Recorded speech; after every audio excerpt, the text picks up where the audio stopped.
Hello everyone, welcome back to The Deranged Reader. Alrighty,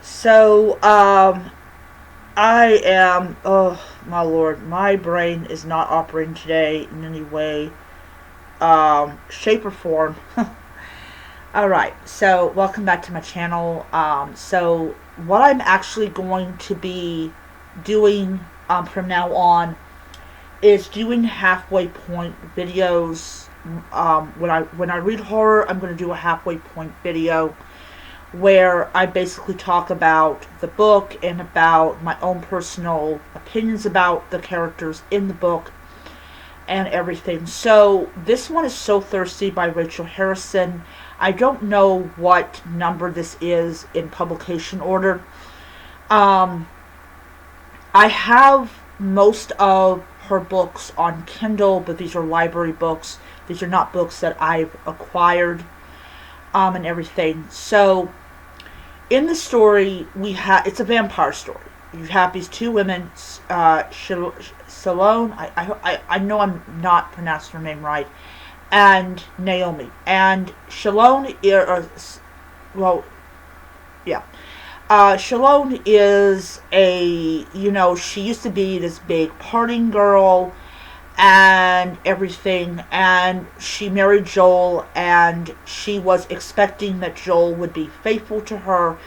He likes to go out with anything that's got two legs and a pussy, so to speak. And so she's really getting tired of his cheating on her. So she's developed a really big distaste for people that commit adultery, which you can't blame her because this is her life. Nicole is her best friend and co-conspirator and all that type of stuff. She is very different than Shalone. Naomi is a party girl. She likes group orgies, things things like that. And she's married to a band member named Daniel, who is everything that Joel is not. So Joel decides to treat his wife to a week-long vacation in like this ritzy, thing, and without him. Without him. That is how much of an asshole this man is. Like why would you do this? Like, my impression of Joel is that he needs to get his blood drained. That's what you see. I do this? Why do I read books that I root for monsters? I don't know. Anyways, so she goes out to this resort, and Naomi comes shortly behind her. And what ends up happening is they go out to this bar, and they meet a guy called Henry, who looks hot and everything, but he's actually a vampire.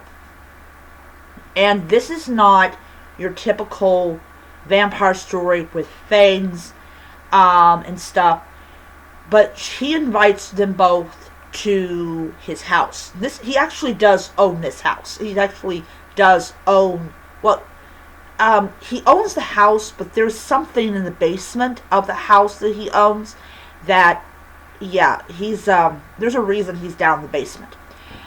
So, anyways, no idea who he is. Don't know if he's related to Henry, but he is the same species as Henry. He is a vampire, and he's I'm going to guess, a very old one. So what happens is they go and they're having this good time, and Salome kind of wants to leave. Naomi's in the middle of having, a group orgy, and then she hears that basically that the basement is damp, and she definitely comes to the conclusion that there is a person in the basement. And she's literally screaming at Naomi, begging her to leave with her. She does not like this house. This house does not go with her well. Naomi is a bitch. Naomi is a bitch. She has no control which plays a big part in what happens to her. No control. She has no self-preservation at all. Um, she's not a good friend. She's not a good friend.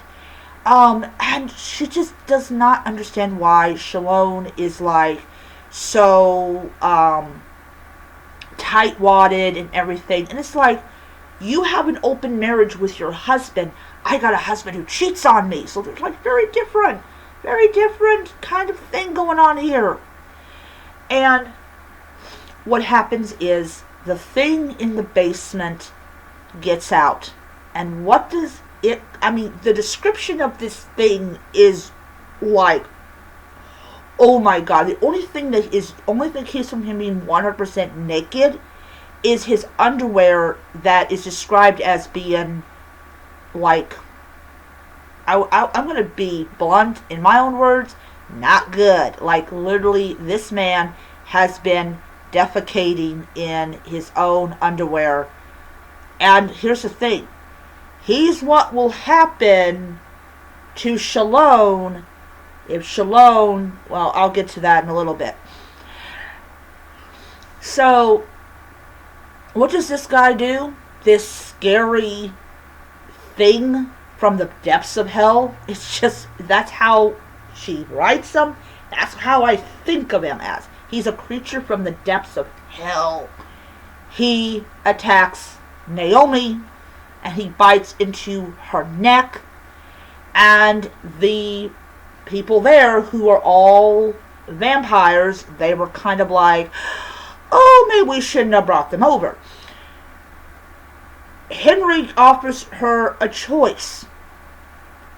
Basically, in order to save Naomi, she has to go through this process in order to be immortal. And Shalone is kind of like, she doesn't want to do it. She kind of thinks that they are insane. At the end of it, she definitely cares about bringing Naomi home back to her husband, agrees to do it. The process is nothing like how it's described in other vampire books. There is a full ritual that is involved in it. By the time the ritual is over, Naomi and Shalone are just like them. They are vampires. Now, here's the thing. They don't have fangs. So this is very clear on it.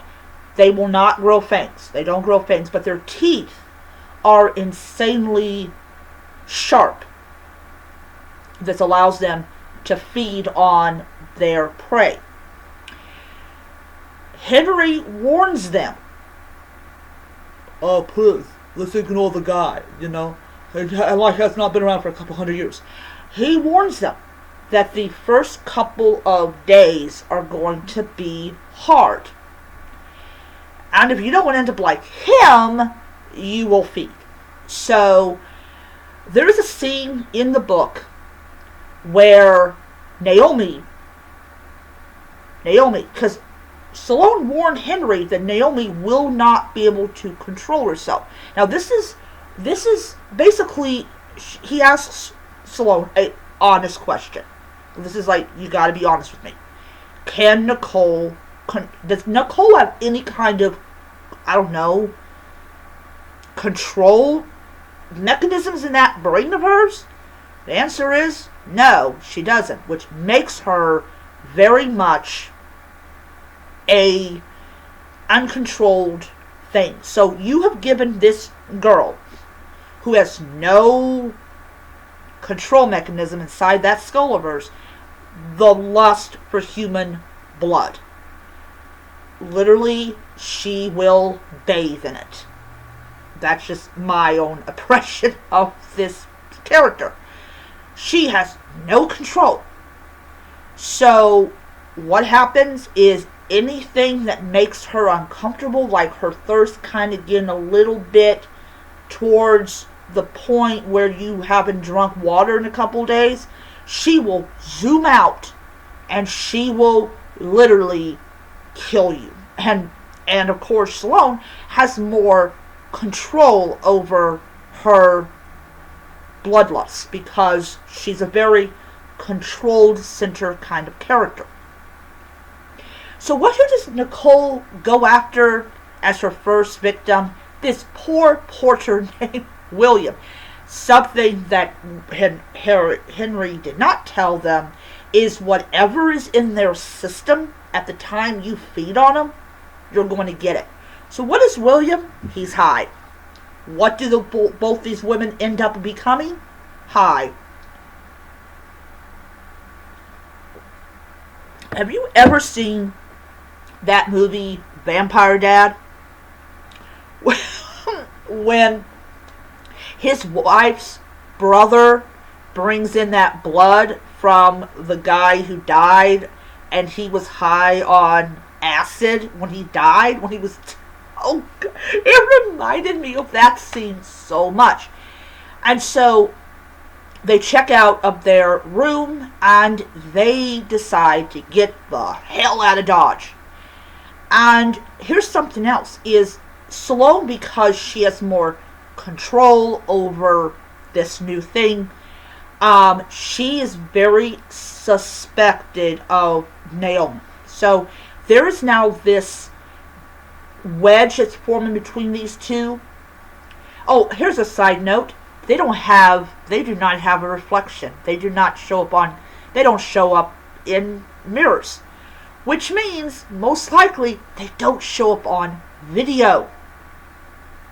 So, they didn't have a problem. Because you kind of think about vampires like, they don't show up in pictures, they don't show up in video, they don't show up in mirrors, because they're essentially dead. So, you just imagine how in the world she's going to be able to hide that from her husband. Like, oh, yeah, okay, alright. I don't know how she's going to do it. So, they're on the road, and they stop, and Sloane's kind of having a little bit of a problem with her bloodlust. However, she notices there's a truck equals human equals food. She goes into the women's bathroom, and Nicole is dining on this guy. And unlike the porter, this guy is not good at all. And the only reason there is a guy in a women's bathroom is because he intended to, essay her. And because Sloane's kind of having a little bit of trouble with her bloodlust, she joins in. But after everything is cleared and her brain is cleared and all that, she kind of starts questioning, how in the world is there a guy in the women's bathroom? Did you do something to cause him to come into the women's bathroom? And of course Nicole is insulted, but Sloane has a very good reason to ask this question, because I know you have no control. You see food and you want it. So there's that wedge. That forms between these two, and it's kind of there, but I kind of wonder if it's going to get more and more apparent. Sloane does not really want to feed on people. I mean, yes, she now knows she is a vampire, but she's kind of like this, I don't really want to hurt people. And Nicole's kind of like, fuck this, she's kind of has an attitude of, I don't give a shit, and yeah, you chose the wrong person. Henry, you chose the wrong person. So now they're at a motel, which is filled with food. Yeah, interesting. Anyways, so what is going to happen to these two women? No idea. I am at the halfway point in the book. I have about 22 more chapters to read, and I will be hopefully finishing the book tomorrow, because I really want to do a full review of it. I am also reading another... I mentioned this, I think I mentioned this in the video, but I am reading another book by Rachel Harrison called, I believe it's called The Return. And it's about this woman called Julie who ends up missing for 2 years, and then she suddenly appears. And yeah, there's something wrong with her. So I'm currently on chapter 3 of that book. I was actually recharging my Kindle because it was at like 31%. But I will be saying this about that Kindle. The battery does last quite a long time. I've had it for like almost a month, and this is the first time since getting it that I've had to charge it. So, anyways, that is my video.